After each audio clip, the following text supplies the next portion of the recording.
Good Sunday afternoon, everybody. This is the Order of Velvet Bite. I'm Melissa here, and we have a really interesting topic to talk about today with the new Earth. And you might be asking what that is.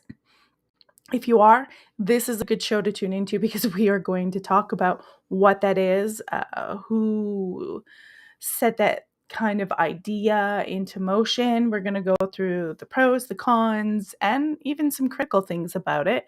But before we do, of course, I'm going to encourage you guys to subscribe to the page if you haven't already. And of course, click that thumbs up button. Every time you leave a comment or you show up live in the chat or you put a comment on afterwards or any interaction helps the channel grow. So don't forget that.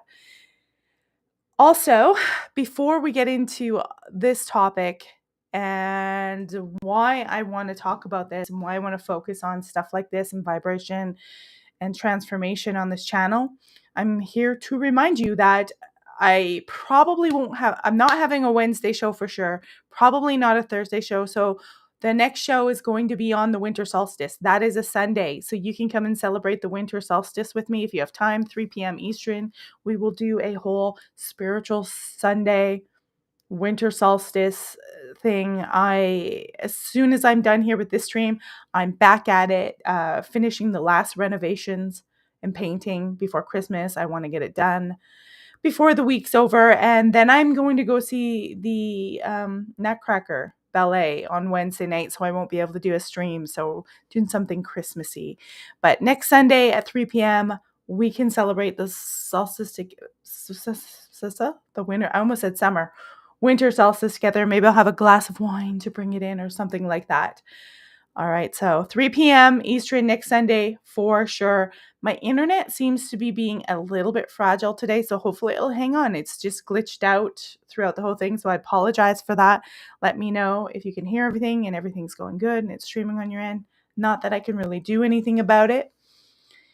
But, there's a lot of stuff going on right now, and I'm watching the politics.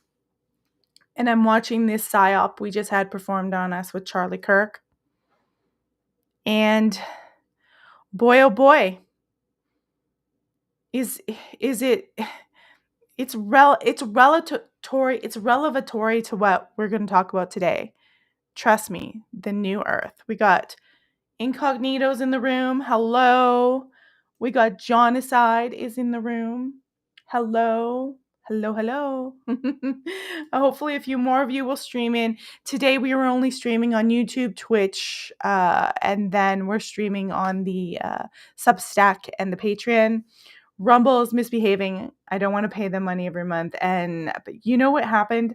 I told someone go take some more crack, like as a joke, on Facebook, and Facebook is not allowing me to stream anymore because they're accusing me of trying to deal drugs. I'm not kidding you. I made a joke, and then I was accused of trying to sell drugs on Facebook. So they've taken away my streaming privileges there. So I'm going to be finding a new place to stream, a new avenue, because it's not going to be Twitter, not at all. And it's definitely not Rumble and Facebook. Apparently, according to them, which is totally false, cracking a joke means you're a drug dealer. So I won't be giving them any. Joseph, welcome to the show. It's good to see you here. Now, the website for the next year, I'm going to be switching. I want to talk a lot about this vibration stuff and energy stuff. I still will talk about vampire folklore on Thursdays, but I want to spend the Sundays and Wednesdays doing this a lot, and you'll see why when I'm about to talk to you about some strange stuff before I get into the new Earth, and you'll see why I want to talk about that more than politics or conspiracy theory. Then try Kick. Yeah, I'll look into Kick. I think this one I didn't have time to set it up today. This morning I was in just too much of a rush, and this aggressive mode was coming out to get things done, so I just didn't have time to do Kick, but I'll look into Kick for sure. Absolutely. Anyways, so this whole thing with Charlie Kirk is going on, and I agree with Candace Owens for doing her investigation, let's just say. But there's a lot of things I don't agree with Candace Owens on. And this is why I want to do these kind of new waves, energy waves, changing your energy, because what's going on here is old energy. This thing we're seeing with Charlie Kirk is old energy, and people are acting like Charlie Kirk. Yes, he was assassinated. Yes, it's horrible, but there's a history with Charlie Kirk. Okay, and it really does explain what's happening with MAGA right now and in America right now. Partly. So most people, what you don't know, and I was watching a video on this and I thought, this helps explain it. I was watching this girl talk about this. This helps explain what's in the minds of the major political powers that are pushing all this narrative right now. And so Charlie Kirk, when he got started, when he was 18, remember, he's not from a nobody family. His family had ties to Trump somehow too.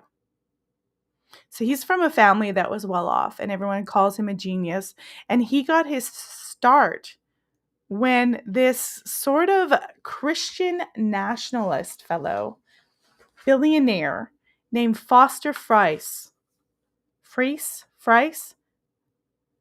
just gave him $10,000 because, excuse me, Charlie Kirk had a similar ideology. He had a very Christian, nationalist, evangelical ideology about bringing Christianity forth.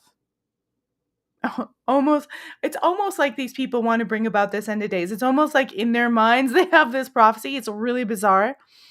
And Foster Friess, long time ago, what he was doing, because he wanted to create this concept that he has of Christianity and didn't like socialism or communism, which there's enough criticisms about that as well. But what Foster Friess did is he started to create political town halls that combined Bible study. And he funded $10,000 to Charlie Kirk to help him out at first. So TPUSA got started by Foster Friess. Now I'm sure it's been infiltrated by other things since then. This is not to go into, this is not the point of the show. My point of it is what they believe at the root of their belief. And I should find that. I'll find the video and put it in chat for you guys in a little bit later. But they have this belief that America has fallen from Christ and the Lord, and they believe that Americans need to suffer. And they have to suffer because they have moved away from God. And this suffering that they're bringing, that they want to bring about, is to make Americans move closer to God. And I think that'll explain a lot in their ideologies. Mormons probably believe that. It'll explain a lot of what's happening out there right now. This idea of moving closer to God. But this is a false God. This is their false God. In fact, a lot of these religions, including Mormonism, if you leave it, they'll let you suffer. They won't step in and help you, even though Christians are supposed to be charitable. Like, Christians are supposed to be charitable. But they have this concept that to let you suffer. People are losing audio. Yeah, something weird's going on. So I can see it glitching. See here. There's this thing, my screen keeps glitching and I don't know what's going on. So hopefully I won't have to, I'll take myself out and put myself back. Okay. Hopefully that'll work. Hopefully you guys can hear me because the microphone's hooked up. Nothing's muted. We're all good. Okay. So anyways, it's this idea of suffering. But here's the kick. All of this stuff that's happening with the crazy immigration stuff, they're not even remotely being reasonable. This isn't God's will. God's not saying you have to suffer. This is being done to us, orchestrated by politicians. We know this. So we have this nut job saying that, yes, we have to suffer. Yes, you have to suffer. If you leave this, you must suffer. That's God's will to bring you back. But it's not God's will to bring you back. It's their will. And these are not godly people at all. There's nothing godly. They hide all sorts of schemes. They will have mega churches from heck like crazy, and then they don't want to give babies formula. They're not charitable like maybe smaller churches were. These are like the Costco of churches. They're a mega corporation. And this guy is a billionaire, this Foster Price guy. He was was he in Wisconsin or something like that? And he talks about how you have to work hard and pull up by the bootstraps, but they do everything in their power to keep people slaves, to take away from their workers, to take away workers' rights, to have pay them less. That's why they're bringing these immigrants in. And then they'll tell you, well, you must be far away from God. So you must submit to us some more because we're the purveyors of God. Like they're all in the church. You have to go to them. This is insanity. And this is why we're talking about New Earth, because this is old Earth energy right there. Old Earth energy. Just one moment. Sorry, I just have to have a drink. I was just coughing there. This is old Earth energy. Pisces, not Pisces, the dark side of Pisces, because Pisces has a good side.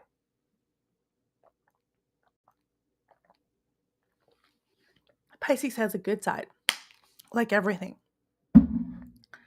But this is this kind of old energy that you don't want to be stuck in. And when they're trying to make you afraid, and they're trying to say things like this Foster Price guy, which Charlie Kirk pushed this narrative.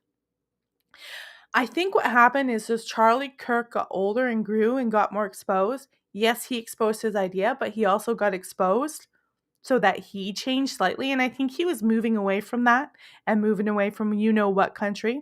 And I think that's why he's gone. He's either gone and they really got him, or it's all fake and he's sitting somewhere else. And he was always an actor. Look more up on Foster Price because he was a major player in funding Charlie Kirk at the beginning. At least I know that. And so this gets us into, okay, well, what's going on with vibration and what's transitioning? What's really happening here? And this is much more enlightening because if you go with that, you're going with old energy. If you're going with the Charlie Kirk idea and even the socialists, the communists and the war, if you're going with that energy, you're going to be stuck there. That's the whole damnation. That's the whole, part that they don't tell you. They're pulling you into some fake, crazy, my side, your side, and your energy gets stuck there. And they're not telling you the truth about God because, I don't know, maybe they don't really believe in God. So for people who keep saying that you're damned if you do this and this and this, yet they go behind the scenes and they're rich and sneaky and they do all sorts of political corruption. I mean, TPUSA just recently funded to have a Republican of their own party taken out of office. I can't remember her name. But they fund to destroy Republicans if they don't do their narrative. And Democrats do the same thing. That what was up in Tim Walz's state? She was literally assassinated and murdered for not voting the way Tim Walz's party wanted her to, allegedly. This is the crazy stuff that's going on. These guys are locked in this new stuff. And they all have their religion, whether it's Democrats and they're crazy, communists crazy, or it's Republicans now being totally taken over by Christian nationalism. But I think this is their last kick, their last breath, because it's like Tammy Faye Baker on steroids with extensions. Crying. I shouldn't have to tell you what a lie Eric Kirk was. And I recently had a guest who was just on the show about vampires. I won't say his name. He flipped out on my Facebook because I made a joke about Erica Kirk. So, gone. He won't be back on this show. Don't. And I'm not telling you not to talk to your family members if they have different opinions and stuff. Stay calm. But if these people are not in your life, you don't really know them, and they're flipping out, and they're in this old energy pushing this Christian nationalist stuff for all these billionaires, so they're corrupt behind the scene, and they're standing there blind as a bat. You don't need to hang around that energy because that's crazy. That's some crazy stuff. And this brings me into the new earth. So we're going to pop over the presentation. I've got some videos, of course, to show you guys. And I made a lovely screen. I'm actually going to put this up on Substack and Patreon for anyone who wants to support Over there, you can support the Patreon for as little as $2 a month. If you get up to $5 and $8, you get all the other extras. So it's Order of Velvet Bite over at Patreon, patreon.com/CW Order of Velvet Bite. And then, of course, Substack is orderofvelvetbite.substack.com. And all the links are over at the website, which is going to be changing to reflect more of this new energy stuff in the new year. I'm already planning it. It's melissadonharris.com. Now, the new earth, the volunteers, the 3 waves born to change the vibrations. And we're going to be talking about a hypnotherapist named Dolores Cannon. And you may have already heard of her. She had, I think it's called Ozark Publishing. She lived up in Arkansas in the Ozark Mountains, but she traveled all around the world preaching this. And I'm not going to present her without some criticisms. There's definitely going to be some criticisms about what she says and where I think she might be a little bit wrong and how you have to individually tweak it for yourself, because Dolores has so many books out. It's, she talks more. New Earth is just one of the things that she talks about. And the reason I'm talking about it is because this is the idea. Let's go to our next page here. This is the idea that we're about to change. I better make myself a little bit smaller here because I'm taking up the screen. So you guys can see everything. Yeah. I'll disappear. We need this stuff for you guys to see. Now, anyways, she's an American author, self-trained hypnotherapist, and publisher. She was like right from the 60s. She started doing a lot of this, and she was doing it on an air base. Her husband was in military. I think he had served. Did he serve in Vietnam or Korea? Somewhere like that. He served, and he came back, and she was doing a lot of this basic hypnotherapist, helping people with what you would have classified as PTSD. And it kind of started to get out about her, and she thought people would be excited about this, that she was helping people, but they weren't.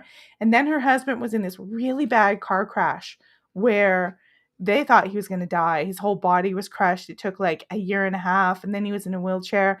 And so instead of saying, oh, I'm praying for her husband and stuff, of course, the Christian nationalists and all the people in Texas at the time said it's because she was bad and she was looking at bad information that's like devil information and they deserved it.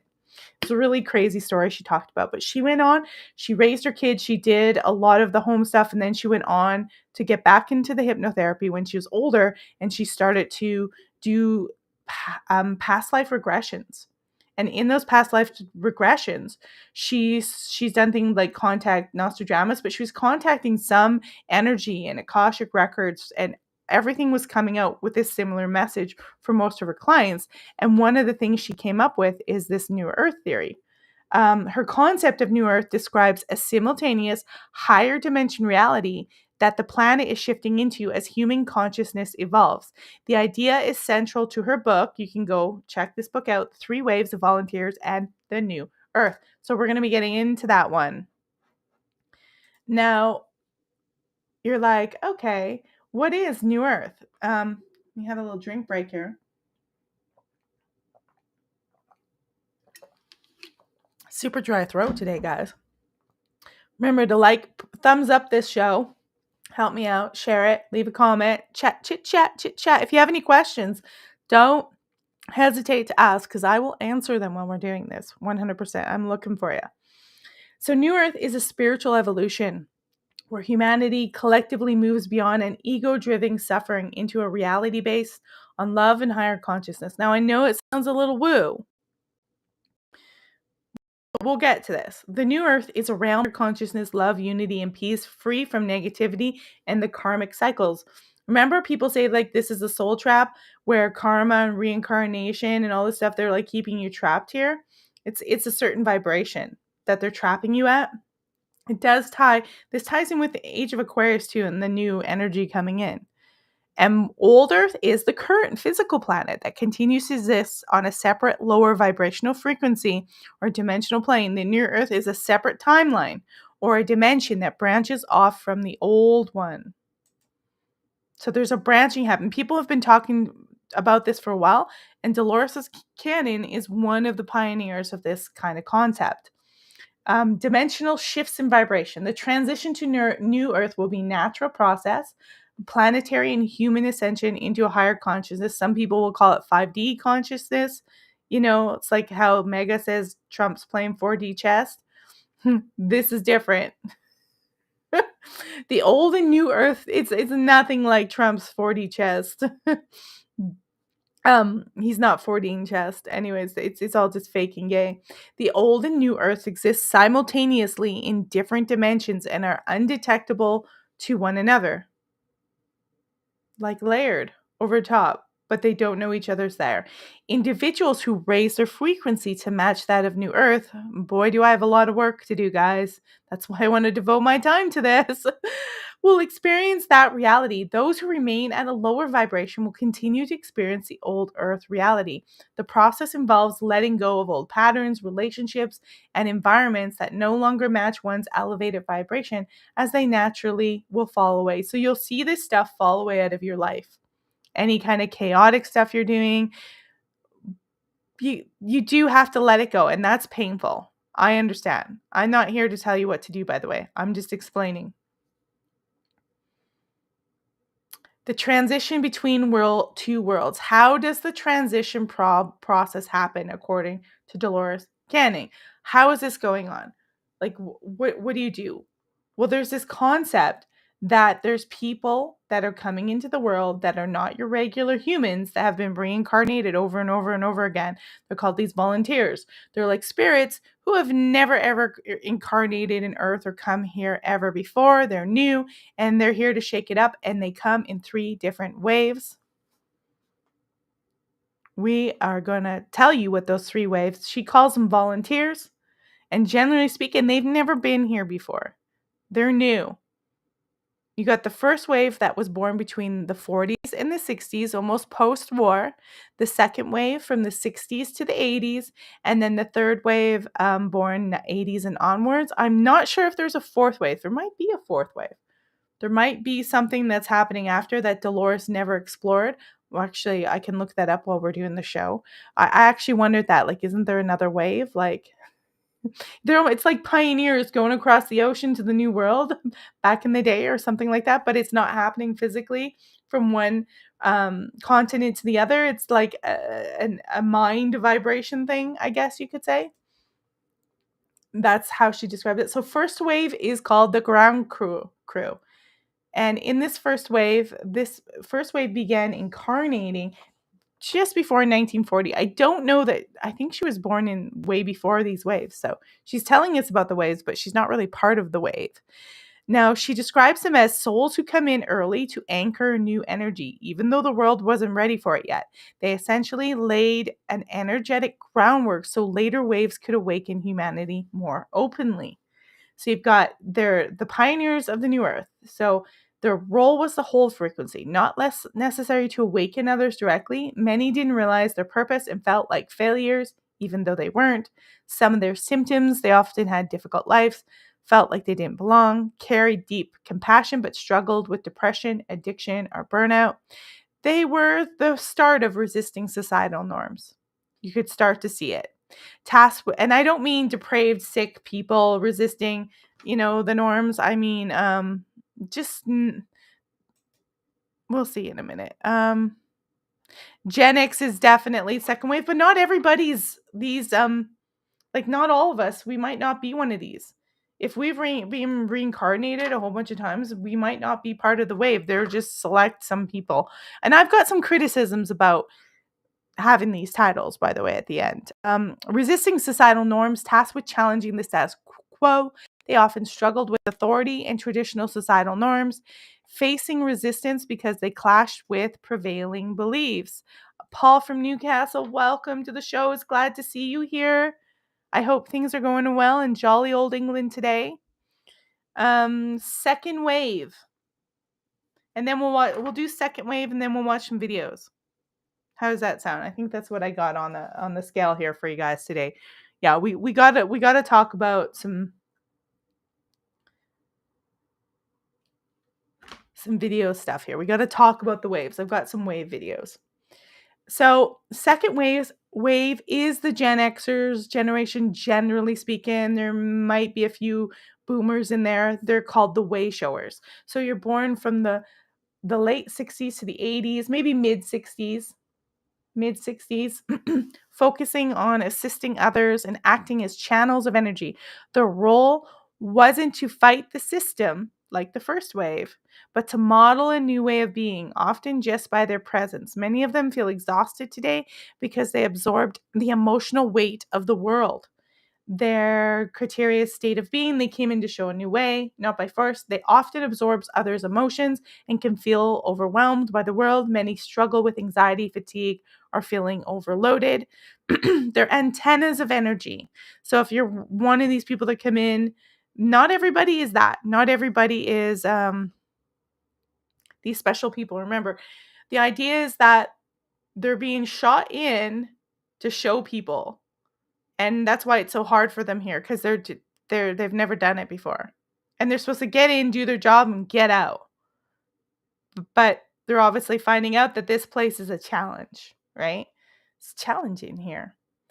It's challenging when you have to listen to all these Christian nationalists and feel the emotions and the heavy emotions of the lows and the downs and the highs. It gets challenging here. And then the physical pains, being hungry, etc. I mean, I could go on. So just by being, the second wave's high energy affects those around them, helps raise the collective frequency of the planet. They can act as beacons or antennas of energy, influencing others just by their presence alone. And so, like all souls incarnating on Earth, they had their memories of their origin and mission erased upon birth, which seems very unfair. That's one of my criticisms. Why erase it? At least let them have an essence. But maybe that ruins it. Maybe there's some problem with that I don't understand. The struggle to remember their purpose and connection to the source added to their sense of loss and confusion. So this connection to source is probably why everybody feels so painful here. They're deeply disconnected from source. So what people call God here, it's a man in the sky. They make it like somebody who's controlling you and you have to do all these things for us. And that is just not God. That is just not. Eric says, third wave rainbow children. You got it. You're right onto it, Eric. They've got, and I have a problem with a lot of these titles because I think it's bring about a lot of women who are like, want their children to be special rainbow children and do all sorts of abusive stuff to their children and crazy stuff. It's if that's what they are, then just leave them be. You don't need to get your kid a trans surgery, for them to be a rainbow kid. You don't need to start mutilating them, put them on drugs. That's actually preventing them from doing their job. If they were, you just need to leave it. Get out of the way. Third wave, new children. Unlike the first wave, ground crew, and the second wave, the third wave came in knowing why they're here, often challenging old structures from a young age, possessing advanced DNA and an innate understanding of changes taking place. So they're not more special. They're just standing on the shoulders of the other two waves. The other two waves have made it a little easier for them to come in. They've changed things a little bit, so it's easier. This is generational. Children of power, they're often identified as, Eric said, as indigo, crystal, or rainbow. Some people who could be kind of indigo-y if you're Gen X or a later Gen X as well. They're much less karmically burdened than earlier waves, less tolerant of authority, lies, or rigid systems. I've always hated that, but hey. They have ease with tech. This group is highly adept with technology, often using it as a tool to spread awareness or foster global connectivity. And I have criticisms on her idea of tech as well, because she has this idea that the tech is the cue that this has happened, but the tech can also be the trap. This is one of my criticisms of her. Primary focus is on interconnectedness of all beings. Ascension symptoms. Leading, I think that's a typo there. I think it's feeling muscle aches and joint discomfort as energy fields adjust, ringing or high-pitched tones in the ears, tiredness, dizziness, or a sense of unsteadiness during energy shifts. And there's a lot more details. I'm just summing it up, ABC. Like I said, you can go find tons of videos. And we're actually going to go to one right now. Well, let's go check out. No. We're going to go check out a video right now. Oh, it's not up. Oh, I had to do that where I close I had the YouTube channel set up, but it starts playing my show in my ear when I do that, which is really annoying. So we'll just go to the playlist and click on the video and have a look at what she says about these volunteers. Let's go to the shorter one. And we will. Screen sharing is not allowed. What do you mean screen sharing is not allowed? My system's going wacko today. I'm allowed to share my screen. What are you talking about? There we go. We'll have a listen here and see what she says about them and let her elaborate.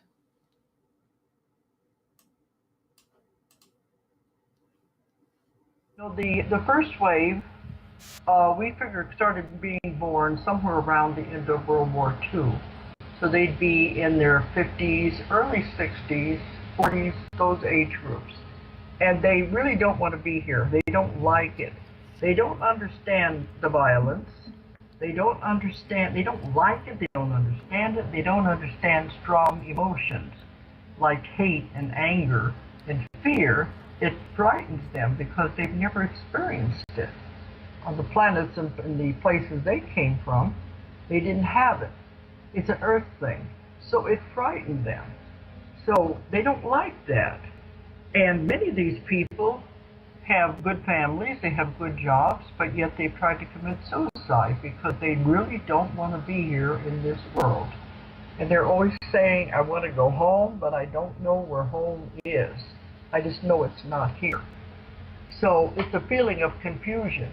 And I have many, many of these clients coming to me that they don't really realize where it's happened, where it's coming from. But during the session, they go back to what is their true home, and they realize they just came here to help. But that's the first wave, had it the hardest. The second wave, I guess you would say, would be in their 30s, 20s, somewhere in there. It's very hard to put exact dates on these. Of course, this is probably done about 10, 15, maybe 20 years ago, so her dates are a bit off. We're all now a little bit older than when she's talking here. And they have it much easier. But with them, it's more like we're called an antenna, a generator, a channel of energy, positive energy. And they're the ones that influence everyone around them just by their energy. They don't know this consciously. But they come to me and they'll say, well, I want to know what I'm supposed to be doing with my life. And they're told you're not supposed to do anything, you're just supposed to be. Okay, I was always like, I don't know what what I want to be when I grow up. Like, I haven't got a clue. I guess it wasn't important to know. I don't know. Generate energy. But they keep saying, I want to do something. They are doing something by just being and existing. And a lot of these people work from home. They don't want to be around people, even though that's where they're supposed to be influenced. Okay, I'm guilty of not wanting to be around too many people. I don't know how many of you in the audience feel that way. Hands up if you don't like to be around. If you do, and you're one of those second waves, you're doing your job better than I am. Sorry. They don't like to be around people. Many of these first and second waivers don't marry. If they are lucky enough, they'll find one of their own kind. But they don't want to have children because they don't want to create karma. And children create. Oops, I created karma. Look at that little that little sword. We're gonna do tarot at the end. Remind me to draw a tarot card at the end, and don't let me forget this time. But I don't consider that bad karma. I consider that a blessing. Karma. So they all fall into this age group. categories. But many of them work from home, and they're very happy people, even though they're loners. But I asked one time, why did the first wave have it much harder than the second wave? They said that's because somebody had to be the forerunner. Somebody had to be the pioneer and set the trail so the other ones could follow. That's why the second wave has had it much easier following in the footsteps of the first one. But I hear this so many times, people saying, I don't want to be here, I don't like it here. What's Yeah, she doesn't really get into the third wave. I don't know what that's about. I wonder if she gets into it here. Did you know that our food system is basically designed? Okay, I don't want their advertisement. Okay. They don't like it. They want to go home. They don't know where home is, but they know it's not here. They don't like the violence. They don't understand it. And many of these first waivers have tried to. Let's see. She's into the first wave. They are founded have to do with helping the children of the world. I like how they have her like floating there, like in this square little cutout. She's just kind of floating in space there, like, hey guys. Yes, yes, I'm So aware of this that. is where they're going. So they're going to be much more giving the gift of not just creating conscious community again on the planet. Mm-hmm. These kids that's were the third 10 wave. years old. Okay, here we go. Or helping guide humanity. Want to do this again? Give them something different, and that's how they should be I think treated. this is the third and wave they have a here. different way of thinking because they do grasp everything so quickly. So what are they being? They've incarnated specifically for helping guide humanity, not just technologically, but in terms of science, in every which way, because of their. So, if this is true, I have a theory. Because not everybody can be in these waves, and a lot of people will think they are, or they'll be like, my child's indigo crystal raising child, or whatever. But I think there's a reason they're putting a lot of this fake stuff out is to interfere. I think they're like, hey, what if this is true? And I think there's people who want to interfere in this. And so they set out a lot of fake bots and NPCs, and not everybody's real. So everybody might want to assume, hey, Kirby, welcome to the room. Everybody might want to assume that they're that. But if you were, you have to get yourself under control somehow and do your job. You can't just be being crazy and you can't go and do political agendas and manipulations and crazy stuff. Otherwise, you're not vibrating high for wanting to be in politics. That's why I stay off X. I'm like, don't fall for that trap. You can't. I mean, it's hard because if I go on there and look at the burner count, I'm like, oh my God, everyone's insane. Like, they don't get it. They don't understand what's happening. Ability to retain like knowledge. I said, they're the gift of the world. Yeah. Nova had a special, it's been a few years ago now, where some of these kids were 10 years old and have already graduated from college. Yes. And some of these have already formed their own organizations. And it's interesting that a lot of the organizations they have founded have to do with helping the children of the world. Yes. Yes, I'm So aware of that. this is where they're going.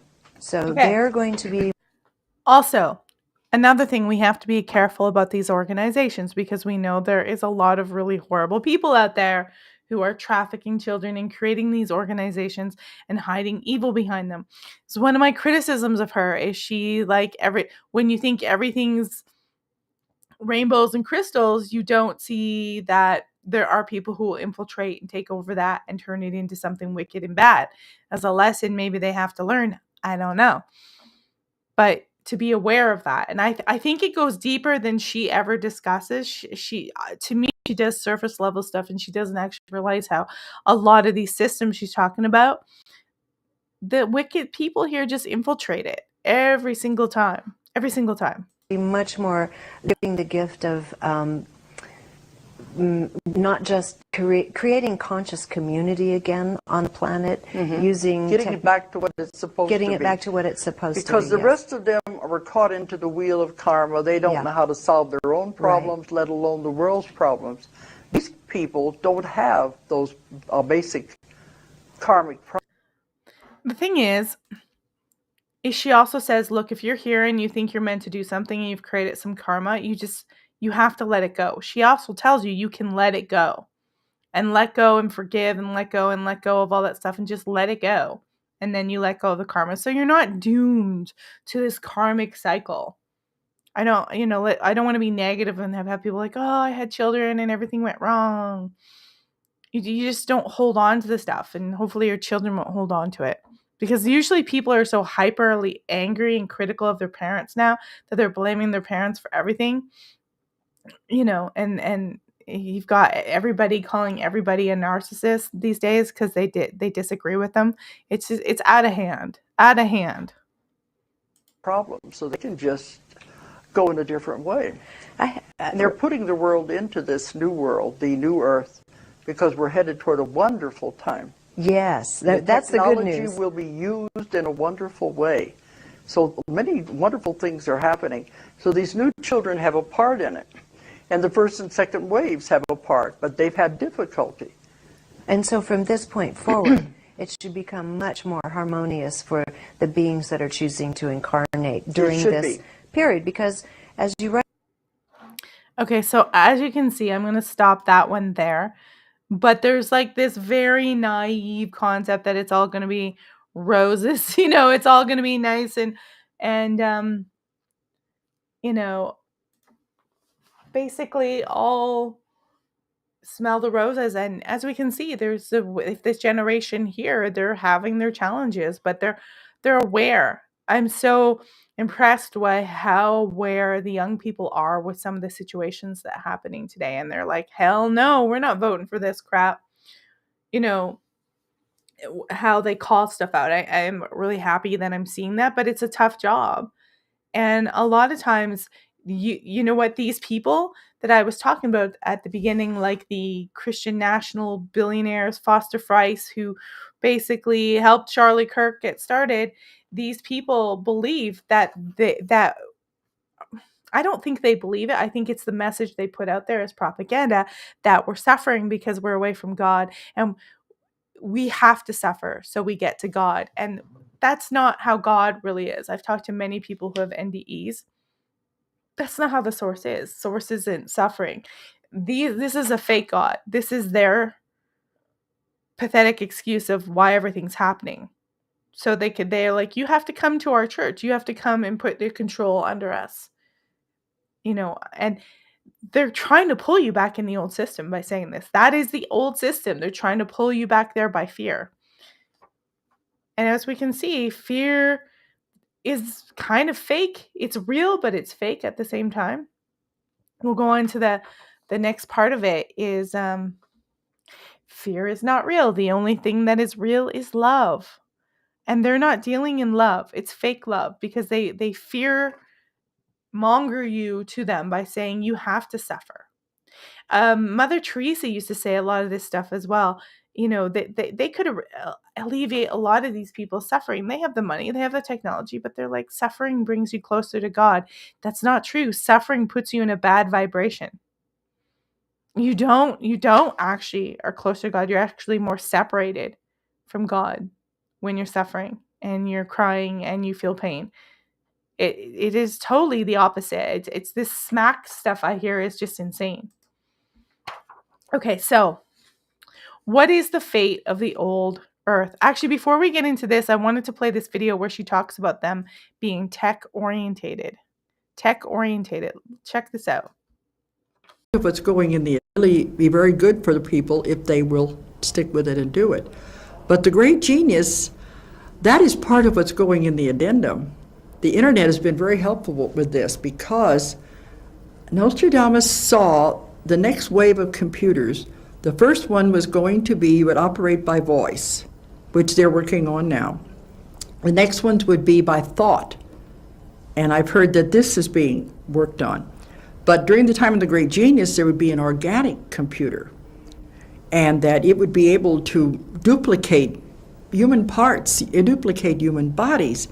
And he saw the great genius as transferring his intellect into this computer So it would be there to guide us through the 1,000 years of peace.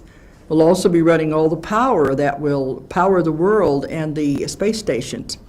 But on the internet, I found out that they are working now on computers based on DNA. That they say it will be 1,000,000 times faster and more accurate than anything we have now because of the way that the DNA transfers information. This is how they will be able to transfer information using the same thing.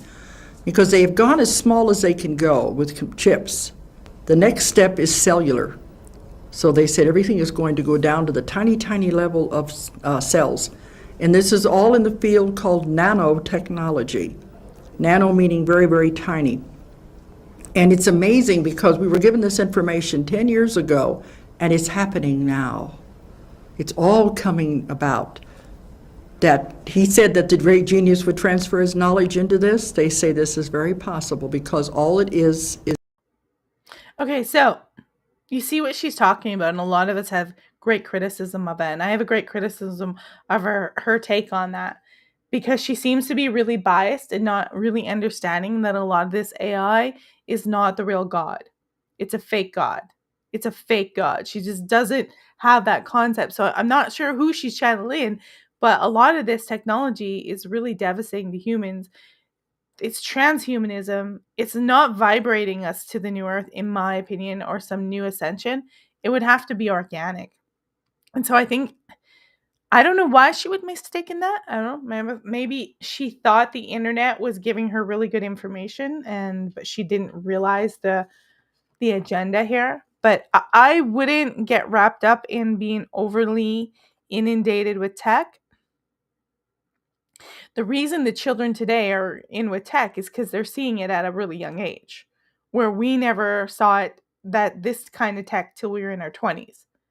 It's really simple. I don't think we'll get into the criticism later. I'm going to finish this one off about what is the fate of the old earth. Continuation of negativity. The old earth remains around where negativity, conflict, suffering, and karmic cycles persist. It is a reality anchored in the lower, denser energies, very physical. You know, when we talk about that tree of life, those kind of chakra things, it keeps you base. It is very, very much consumeristic, but it can get confusing, right? Because we've got the new world order people saying you'll own nothing and be happy, and that's a tyranny. That's still old energy. They're trying to control where this vibration goes, and you've got to I don't even know what to tell you with that, but it's kind of failing. It's kind of like the old earth will be a different timeline. Two earths exist simultaneously as if parallel realities. And if you're seeing shifts now, if you're like something weird is glitching, like things are different, maybe that's what you're experiencing. I don't know. But they're undetectable to one another. They're different vibrational frequencies. People on the old earth will be completely unaware that a separation or shift has occurred. Souls left behind. Individuals whose personal vibrations remain aligned with these lower frequencies live out their lives in the old earth. This is not a punishment, but rather an opportunity for those souls to continue their karmic lesson and spiritual evolution in that specific environment. Cannon's work suggests that the old Earth is on a path of potential self-destruction, a concern following events like the 1945 atomic bombings, which is the primary reason the new Earth timeline was created for those capable of ascending. Ultimately, the old Earth serves as the necessary contrasting reality to the new Earth, providing the experiences of duality that allows souls to choose the path of higher consciousness and love, thus enabling the shift to a new dimension. Sounds a little hokey, but yeah, we've got Jonathan says he's had thousands of past lives. I have had some, I think. I'm not sure if they're real or not, or they're just metaphor. So there you go. Depends on the situation. Pro wrestling. Oh, I think this is crowds. Pro wrestling, I'm good. Shopping, nope. I don't mind going out to museums and being around people in certain criterias, but I don't like chaotic concerts. I won't go to political events. I don't like being around churchy and new families, people's families and their messed up shit. No, thank you. Eric says Bob Marley was ahead of his time. I heard he was a CIA kind of guy, but I could be wrong. What happens is these guys are creative and they're artistic and they're doing stuff, and they get infiltrated and they get approached. Let's just say that. They get approached. Incognito's talking about AI with that video clip and the technology. And then Eric definitely says again, things are definitely shifting with consciousness, causing glitches in this reality. I had a weird glitch when I was on Vancouver Island. It was really bizarre. I won't get into it, but everything pixelated in front of me. But in my car where I was, it was normal. And then it was like for a split nanosecond. And then it went right back to normal. And it wasn't my eyes. It wasn't my eyes. Pyramid 7, welcome. You can watch the beginning. I talked about some things and why I decided to talk about this, because I'm seeing clearer and clearer the old kind of energy and then the new energy that's coming in. So John, as I said, I don't understand the new old shift. So what happens if my wife is old and I'm new? Will I still be with her? And I'm going to look that up because I had the exact same questions, because I think it's more of an inner shift and an inner hell and an experience rather than an older. So we're gonna look that up right now.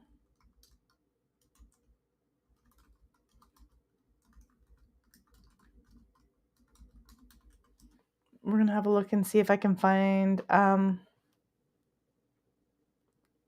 so they'll be attached to fear, scarcity, new people. They'll just be more compassionate, self-aware.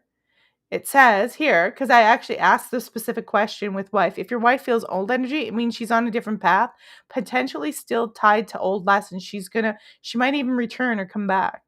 Or your husband, or your mother, or your father. Your role isn't to judge, but support her journey, recognizing that everyone creates their own timeline through choices. And the new earth is about individual choice to line. So it's not about, oh, I'm better than you. You're bad. It's like, okay, she's still got some things she's working through. She got some stuff. He's got some stuff. My mother's got some stuff. Maybe she's going to come back. Maybe she's going to come back again and it'll be AI God Elon in charge. I don't know. But it's not a judging thing. Like, oh, you're so bad. And that's where some of my criticism of how some people take this is they judge other people as good or bad.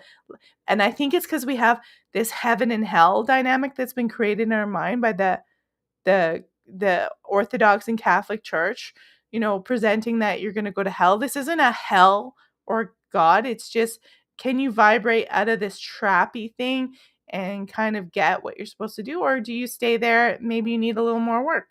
You can take all the time you want. So, criticisms of Dolores. I mean, I've got a few criticisms. She, in some of her videos, talks about diet and food suggestions. And I think a lot of those food suggestions, I think some of her personal bias is also coming in. And she's saying it's the channeled information, because I can tell you some of the things she suggested. She's like it's just not true. Some of her, like, you have to eat light. You can't eat beef, and beef is bad. I eat beef all the time, and I've never been healthier, right? Like, I think some of the information, she might have been going to the Heart and Stroke Foundation that says Cheerios is good for you. Like, I think this is old information. I think she's going with the information they had then. And I just disagree with a lot of what she says. Like I said, personal bias. In some of her videos, I'm going to show one in a little bit, she doesn't really acknowledge, like, when people are talking to her about what about people who passed away, she's like, you just have to let go. You're being selfish. She doesn't really acknowledge that humans have a grief process they have to go through. It's not when you lose someone and you're grieving, you can't just be like, I'm being so selfish. I should just stop there. It's an actual process. So I didn't like that. Some people do see her hypnotherapy as a reliable source of information. I'll leave you be the judge. You can look her up. Like I said, with tech, I think she assumes that's going to be the way, and I'm not so sure if she's correct on that, because there's all sorts of tyranny that's going to happen with tech. tech doesn't have to be a tyranny, but it's turning out in the old vibration that it will be. Maybe there's a place you can go where it won't be, or your mind can go somewhere where it won't be.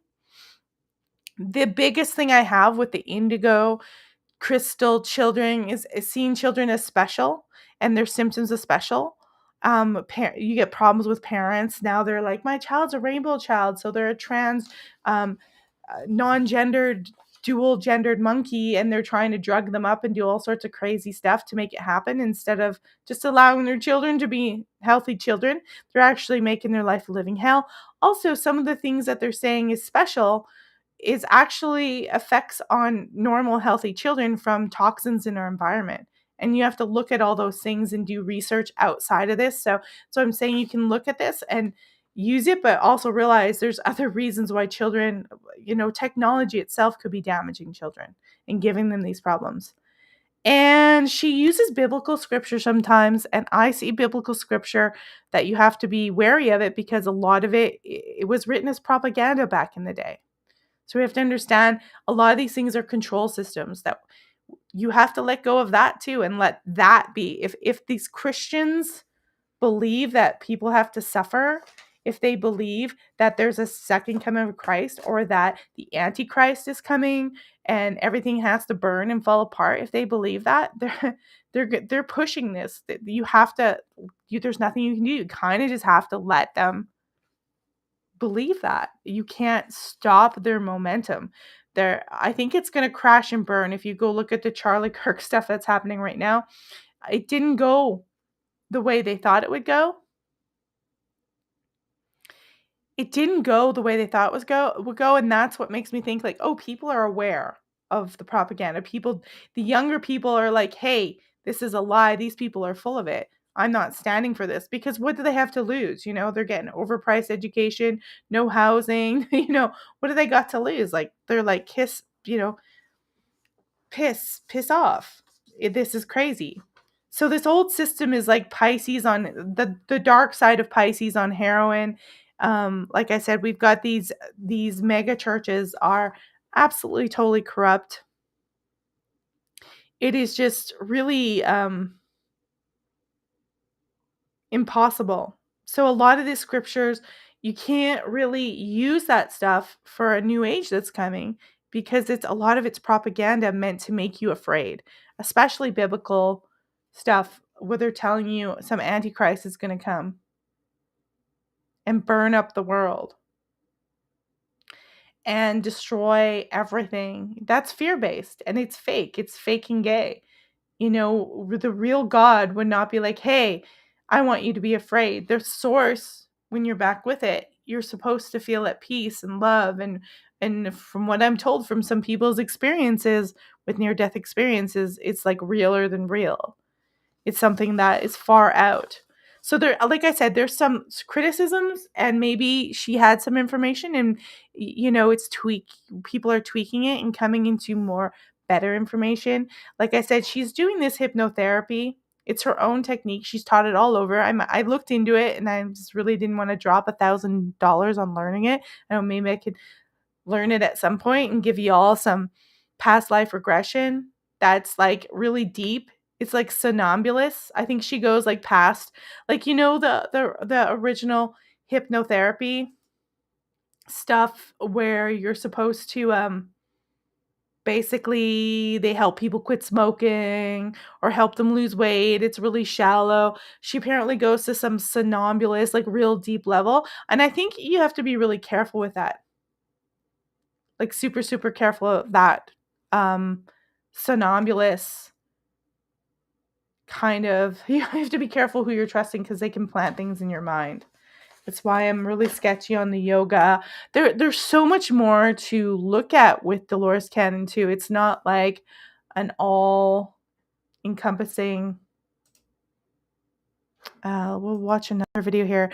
We're gonna watch a video where she talks about New Earth and right here. We'll do that in a second. No advertisements. Thank you very much. We'll do that here in a second. Prada. See, this is the old world and young people are still, they're still in with it. but she's very much her herself. I mean, she traveled vastly, vast amounts and taught her way of hypnotherapy. I think her daughter is still running the show, so you can go check it out. But I would be critical of stuff like that because there's new information we know and stuff we understand about diet and exercise and consciousness and healing. Like if you're really angry and you're quick to anger all the time, you're going to have, that in of itself is going to give you health problems. The best marriages are people who accept each other as they are. That's why if you do have a spouse who might be afraid all the time, this is her journey. This is what she has to go through. It's not about going to hell or you have to do something together. She's doing her thing or he's doing her thing or this person's, and you just have to accept that who they are. That because if you don't, you fight with them, you're in old world, right? So you just have to be like, it's okay. You have something to learn. Melissa, I have something to learn. Blah, blah, blah, whatever it is. So this is Dolores Cannon on how the shift happens with the new earth. She's talking about in depth. And yeah, I'm just going to let Dolores take it away for a moment here. The new earth. There's two things you have to do. Remember, most of us have been caught on the wheel of karma. Before you can go on to the new earth, you've got to get rid of all the old karma in your life. Because that's a law of karma. If you're still making it, still holding on to it, you've got to come back and repeat it. You can't get out of it. And we keep doing the same things over and over again. I say when I have clients, I said, you're carrying around all this baggage and this garbage. You got to let it go, or you can't go on. You have to come back and do it over again with the same people. And they'll say, I don't want to do that. I want to be rid of those people out of my life. Well, then you better work it out now. Because the only way to get rid of the old karma, you've got to forgive. And people say, I can't forgive them. You don't know what they did to me. But remember what she was talking about, the villains that we make contracts with. You come in and play the villain, and then afterwards they say they play their part very, very well. And then after they get on the other side, wow, I was a pretty good villain, wasn't I? But they're there to help you to learn something. But you've got to get rid of all this junk, the baggage and the garbage, or you're going to have to come back and do it again. You can't move on. So you've got to forgive. It does. Okay, so the forgiveness is a big one, and we all have problems with that. I've had issues with that. You just got to let it go, whether it's an ex. It doesn't mean you have to talk to your ex-wives or anything because they could still be the same. And if I don't recommend you talk to your ex if you have a new relationship.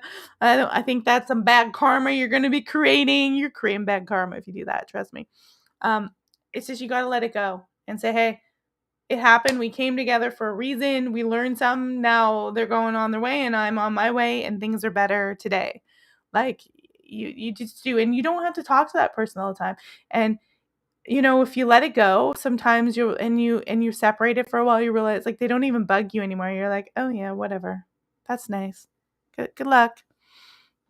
Dharma over at Twitch, thank you for watching at Twitch, says, I think forgiveness and reconciliation are very different. Yeah, I think that's a really good thing to point out. That's what I've had to learn my life because double Aries here, I'm like, what do you mean forgive them? I want to stampede their ass out of my way and keep hitting them.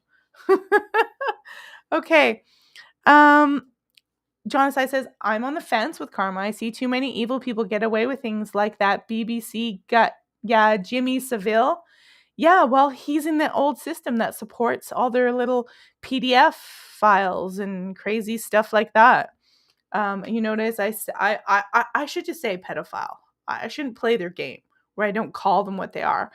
I don't know. Maybe it happens that he has to come back and be one of those kids that gets abused. I have no idea how it goes exactly. I don't pretend to know. I don't think that karma should literally be cause and effect. So you think he'd get something? Yeah, plenty of lifetimes. He's definitely not ascending to the new world. I'll tell you that, John aside. He's not going there. If this all is true, the theory that we're talking about, and you can criticize it, like I said, I have some criticisms of it, and I would be careful who you get hypnotized by, because you don't want them with their ego telling you how it is. If you're going to go for hypnotherapy, you got to realize how it is. It's your hypnotherapy journey, right? It's not mine. But he's definitely not. He's definitely not going to some higher consciousness. Jack, thank you for showing up. Forgiveness is a process of metamorphosis upon self. Yeah. And we just let it go. We let it go from ourselves, even with all these politicians. Otherwise, their horrible acts, and we're angry at them, holds us here. That's why I said, when they say where that Foster Friess guy that funded Charlie Kirk, he's the Christian nationalist billionaire, when he believes that he has to make Americans suffer to bring them back to God. That's literally a cue for he's going to make your life miserable to pull you back down into this old energy. That's what he's doing technically. You have to say, "Wow, I really forgive you, Foster. I'm sorry you feel that way."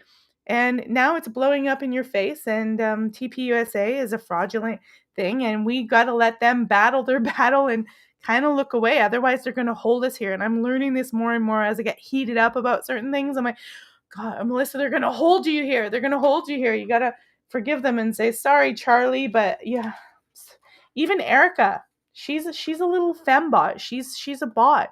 She's been brainwashed since she was little to be this type of person. She's not even relate. No one can relate to her. No one can see the humanity. She's just acting on cue, kind of psycho. Like everyone's like, what's going on here? This is old. This is old energy. This is the old news where they plan every storyline and everything's strategically done in their fake and crazy world. Anyways, let's keep going. It doesn't matter if you had a terrible home life, you were abused and mistreated as a child. It doesn't matter anymore. Let it go. So what if you had a terrible husband? Let it go. It's not important. You hold on to it, you're going to have to repeat it, because you've got to get it worked out. This is part of the Earth School. So the first thing you've got to do is forgive, release, and let it go. Get it out of your life. You understand how important this is?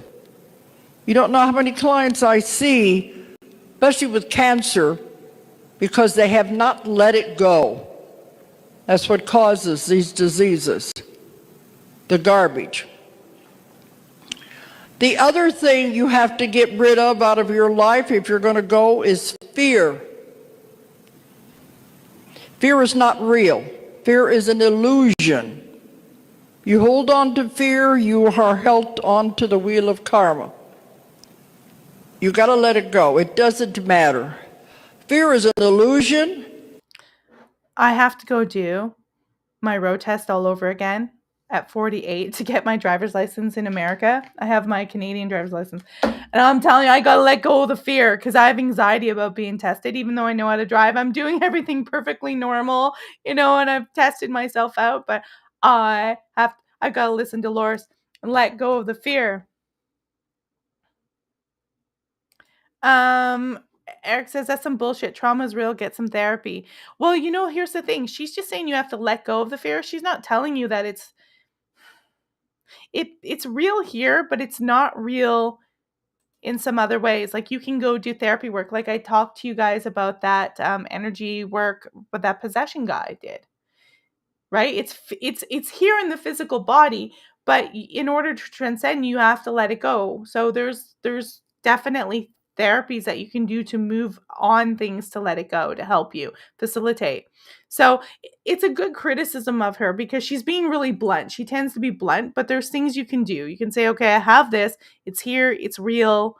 I'm experiencing it. And like as you said, you can do some therapy. A lot of therapists don't know how to help you with trauma. They just make you talk about it over and over. And there's that MACE energy system that I told you about with the possessions that they're using. And it realizes that trauma gets stored in your body and creates these kind of possession things.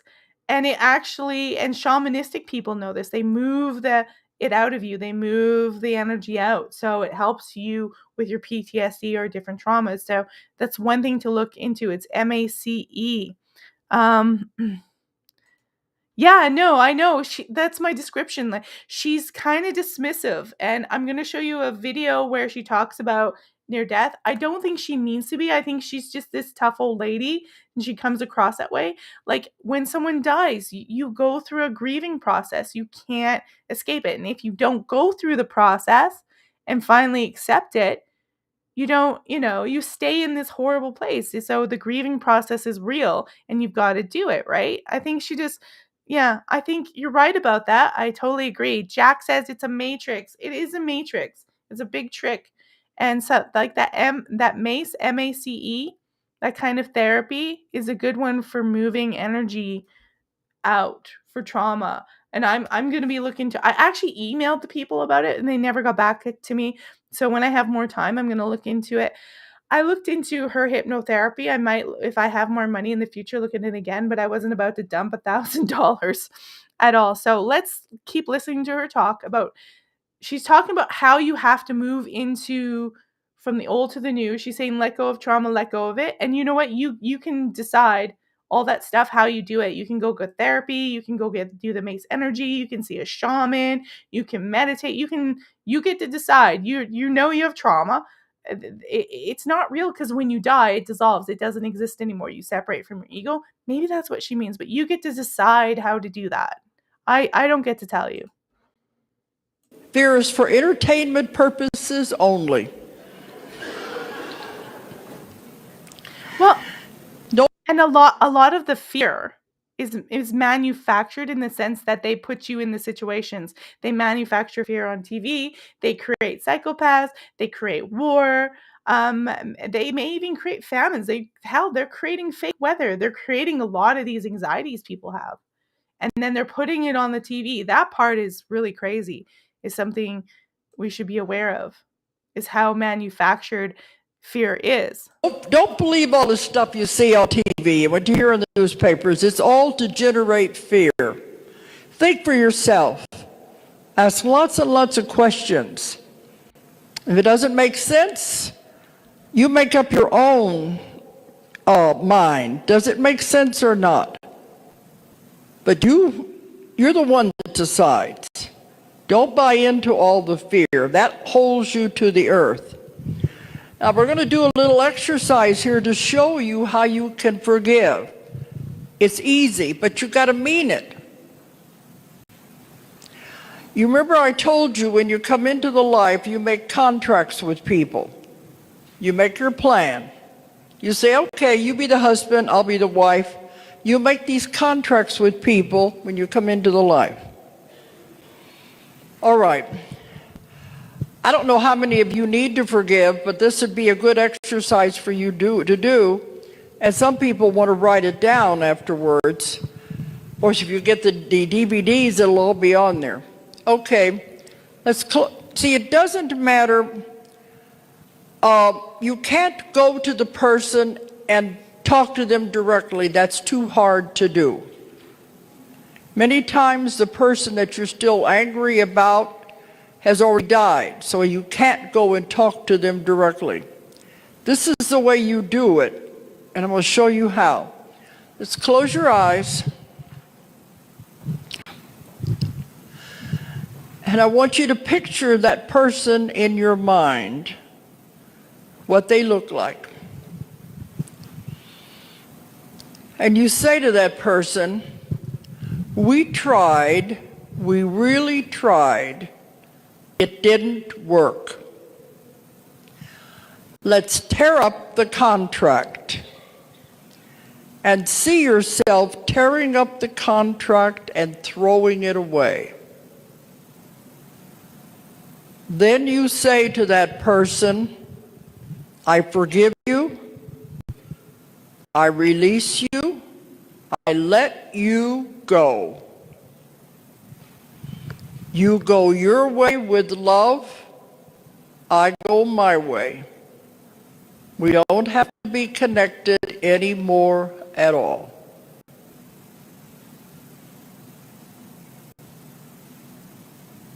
Okay, now you can open your eyes. But you have to mean it. Once you release them, they have no more power over you at all. They may try, but they can't push the buttons anymore. You know, it's just a game with people. That's all they want to do is play a game. They can't push your buttons once you have released them, given them and let them go. It's totally true. It is true. I know it's hard to conceive that, but if you have a relative or you have somebody in your life that always used to mess with you, you need to get away and put the boundary. Even if you don't talk to them for a while, if you practice this, when you see them after a while, it's like, oh yeah. Like they can do some pretty horrible stuff to you and you can be like, okay, I got to let you go. You're not in my life. You're not going to go on your way. I have to let you go because I don't want to carry that energy with me. Because when you carry it with you, just people feel it and they're like, oh, what's going on? Right? All right, let's finish up this video. But you have to mean this with all sincerity when you do it. Not easy, I know. The next thing you got to do is forgive yourself. Remember, it always takes two people. Actually, I think forgiving yourself is probably one of the hardest things. It's probably easier for people to forgive someone else. It's probably harder for people to forgive themselves for their own actions that they did unknowingly or maybe even knowingly. It's hard for people to forgive themselves. I think that's the hardest thing of all. You've got to forgive yourself for whatever you did. Our friend Blair, who is a psychic that we travel with sometimes, he has an exercise he does where he says, I forgive everyone who has harmed me in this life or in any other life that I have ever lived. I forgive them and release them and let them go. And I forgive myself for anyone I have harmed in this life or in any other life in any way at all. I forgive. Actually, I used to do this thing called Psyche. I was training. I paid money to train in and get certified. I don't know where my certification is. It's probably in storage somewhere, but this is one of the processes where you're tapping things out in belief systems. One of the things that you would say is to let them go and then forgive them and forgive yourself. It's one of the things that you do. Myself and release it and let it go. Once you do these things and you believe it, you won't have their problem anymore. But you got to do it. It doesn't do any good to keep holding on to this old junk. Can you understand? That'll hold you to the wheel of karma and the old earth, and you won't be able to go on any further anyway. Okay. So there you have it. I'll tap that video into the chat here so you guys have the link to it. You can go over it, listen to what she says. And if you're interested in that kind of thing, and you can check it out. And it's about forgiveness, letting go, and all this energy and all this like drama and squabbles and fighting. There's a lot of people with a lot of stuff that's going to hold them to the old energy. And this stuff where you have to suffer, where people are purposely making moves and preaching from place to place. And I don't care if they're a Democrat or a Republican, if they're wandering around yelling and angry at each other and wanting to take out vengeance and suffering, they're doomed. We're doomed. We can't go anywhere with that. It's just not. It's not going to happen. It's absolutely not going to happen. So I'm going to be putting this presentation up on the Substack. I just want to remind you guys can go subscribe on Substack and Patreon if you want to support the show. Pretty soon, I'm going to be able to monetize this channel. Won't be much longer, maybe a month or two. We'll be monetizing. So you guys, I'll put a lot of the content for subscribe only and stuff. I'll put it here for a good deal. when there's a member things, and then we'll do freebies around Christmas time and stuff like that. But Patreon is www.patreon.com/cw/order of velvet bite. The Substack is orderofvelvetbite.substack.com, where we are live streaming. I'm going to try and get on Kick, you guys. I'll figure it out later. And a lot of the links are at the website, which is going to be changing for the new year as we get more into this energy and positive vibration. I'll still do some vampire folklore because I like it. It's interesting. But the website is melissadonharris.com. Links are there. I doubt we'll be doing Rumble anymore. They're getting on my nerves. And of course, next Sunday, because I'm going to be doing my last week of renovations, you can join me. We're doing a winter solstice show Sunday, December 21st at 3 p.m. Eastern. Last show of 2025. My husband's taking 2 weeks off and we're going to be on vacation. So I might post a few little reels and stuff like that, but I won't be doing a live stream, big one during the Christmas, because we're going to be relaxing and chillaxing and vibing to the new earth. Yeah, that's the theme. We're gonna vibe. We're gonna vibe into 2026 in the new earth, because apparently there's a lot of war stuff there. They've got a lot of crazy plans on the go, and that's gonna be happening. That's gonna be happening. So Tor going to pay us, really awesome. I'm gonna pay you guys. Oh boy. Thanks for sharing. Glitches are real. Shout out to the vampires. Yeah, we'll still do some more vampire shows on the Thursday, but I just felt like, okay, this is where I have to focus on the Sundays and Wednesdays, is this vibration stuff. I don't really want it to be about negativity. There's a lot of negative stuff in this world, and you can go watch those shows.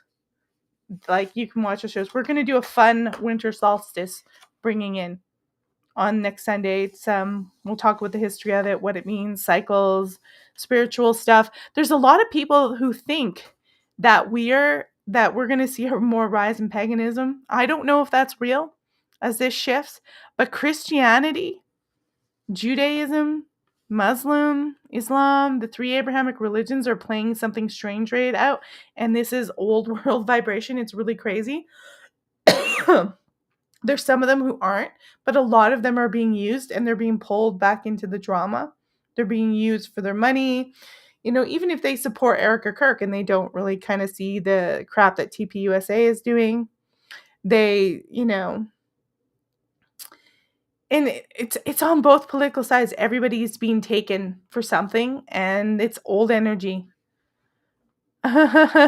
Rainbow bridge to the new earth. Oh yeah, it's a state of mind more than anything. I don't think you're just gonna pop into another planet. And like I said, her idea of tech, I think, needed to be developed a little bit more. I think she was really enthusiastic about what she was seeing. She was older about what she's seeing about tech, but as you can see, anything that comes into these realms, it's all being police state, surveillance. It's not being used to anyone's benefit. Genocide said, I think we're already seeing the old gods return. Yeah, and we gotta just remember, they'll try to hijack that, and you've just got to control your mind into somewhere else and let go. I've got another video of her where she talks about life after death, and it's interesting. And remember, she's a snappy old girl, so if she seems really blunt, I know sometimes that can come off like, hey, she's really in your face, but I think that's just her character and her personality. She's really blunt. And let's check out this little video. It's a fair amount of time, but someone's talking about loss and grief, and how that causes a lot of pain and problem here. Let's check that one out. Have been a nurturing mother. You pass away, and I understand part about going to heaven, following the light. I don't believe that they're up there playing golf and get to live in a beautiful house or anything like that. My thought is that they come back down, that God sends you back down into somebody that needs your help. Like my mom passed away. Yeah. I have a sister that is dying of cancer. I just can't imagine my mom just hanging up out there, having a good time, and God just sending her to school, and she's not helping my sister How do you know she's not helping her? Oh, I know she's got to be. That's where she is. That's Just like where I she's said, got sometimes the allies. relatives are assigned to come back and take care of the ones who are still Yeah. alive, You know? if they're needed. Yeah, I would think so too. I just, But otherwise, they're sitting up there, and they're asked, "Do you want to come back?" And they said, "Oh no, they'll be here in a blink of an eye. Don't worry about it. They know you're coming." So Really? they've got their own life to live. I don't know if that makes Really? you feel any better or not. No. But they know you'll be there eventually. Well, especially, a child, when a parent passes, okay, there's usually a succession that you Yeah. expect. And when a younger child dies, is in the... I have had that many clients come to me that their children have died and they're very upset about it. And during my work, we can contact the part of them that has all of the answers. And always says the same thing. Their contract was finished, they did what they had to do, they left. It affects us, but they knew what they were doing. That soul is never a child soul, is never a baby soul. It's been around forever. So it makes a decision, okay, I'll go in, I'll just live for a few years. Maybe my mother will learn something. Maybe the relatives will learn something. You have to look at it from a different viewpoint. Did you learn anything or not? That's the thing. So I do a lot of counseling with parents, because that's part of my work as a therapist. I do work with these people on their problems, and so I've heard this a lot, and it does help them. I had one woman who was grieving for her sister, and instead of going into a past life, she went to the other side, and she saw her sister walking toward her through this beautiful garden. And as she got up, she said, she's talking to her sister, and she says, "What happened?" Yeah, so I'm sorry, I cut that off where her sister basically tells her, "I'm okay, move on." And it's a really hard thing. Like I said, you have to acknowledge that humans have a grieving process and you have to get through that. But I don't know if that's a coping. I don't know what you guys think. Is that a coping that they're there? Because I've interviewed people with near-death experiences and they insist that they're intact and it's very real that they're there waiting for us and that this is just a play, some type of vibration where we're at, and that these people are there. Like this Thursday show, I talked about my friend's son who was murdered and they were looking for the body. And it's hard for me not to get teared up because he had this energy that reminded me of my son. He's about a year older than my son, and he was murdered by people he knew. And then they literally burnt the body and then got rid of the remains. And they were out searching and they've only found some of them. And it was just like this devastating, great 21-year-old young boy who had his whole life ahead of him just gone. And it's hard when you had that close, that energy, and you've birthed it and you've raised that person, to think that there's a purpose to this. It's a really hard one to swallow, and I understand, because trust me, I cried for a day or two. But the other thing that I realized, like when people died in my other my family, they'd be grieving for a really long time, and they said, "Well, I haven't heard from them. I haven't heard from them." And I usually hear from relatives very quick, but it's if I'm in crying or I'm in pain or I'm in a bad thought about it, it's almost like they can't communicate, because they can only communicate at a certain vibration. And if you're not in this clear, calm space, that you can't hear them because they're not in the energy where it's depressing because they've moved on. And so go through your grieving. I'm not telling people not to grieve, but if you have, that's why a lot of people in quiet moments, because grieving is a weird thing where you lose people and then you are sad one moment and then you're okay and then you're deeply sad. It's not as easy to traverse. And you deal with it the best that you can, but it's when you're in deep despair, it's almost like none of my relatives could talk to me there because that's not where they're vibrating.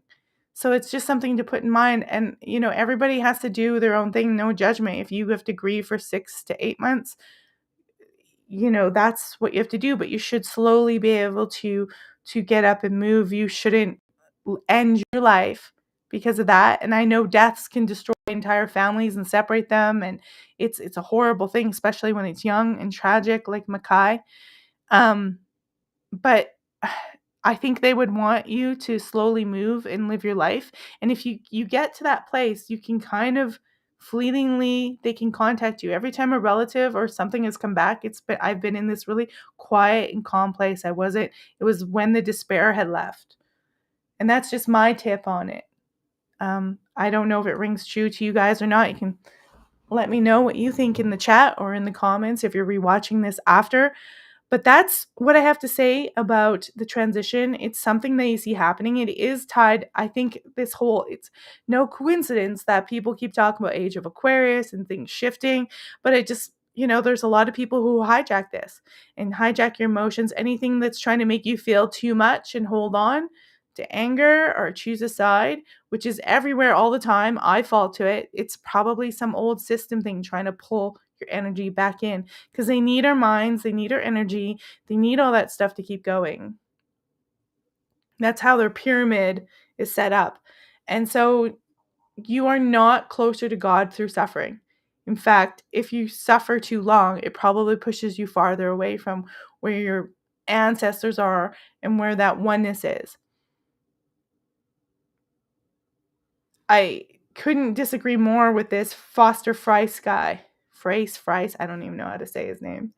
I couldn't disagree more, and I think he uses this suffering tactic to make people go to their organizations in desperation because they're keeping them in fear. It's like they're in Pluto's cave. They're in the cave and they can't see, and once you separate from that, you're outside going, hey guys, over here, and they're like, ah, that's not happening.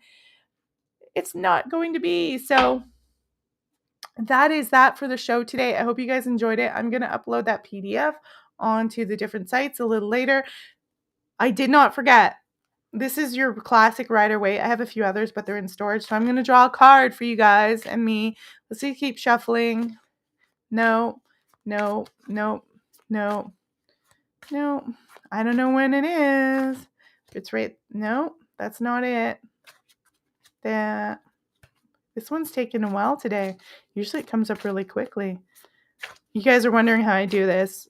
It's my secret. Yeah, it's so maybe it's not a day. There it is. Maybe I should, that's why it wouldn't, because these two got stuck in there. It's telling me no. It wouldn't let me draw it because these two trump cards were stuck in there by accident. Isn't that funny? It knew. It was like, no. You've got it wrong. Your deck is stacked wrong. Okay, now we can do it. That's funny. It knows. There it is. That's the culprit. It's saying, psych. Yeah, it was not giving me the vibes. That will tell us to pay attention a little bit more. There. Okay. Haha. I cannot believe this. So many times I do this on the show. I just started to do this for fun, but it always turns out to be something relevant, and it's temperance. Look at that angel. You can't see because my studio light's shining in on it a little bit. Try to blind it there. It's temperance.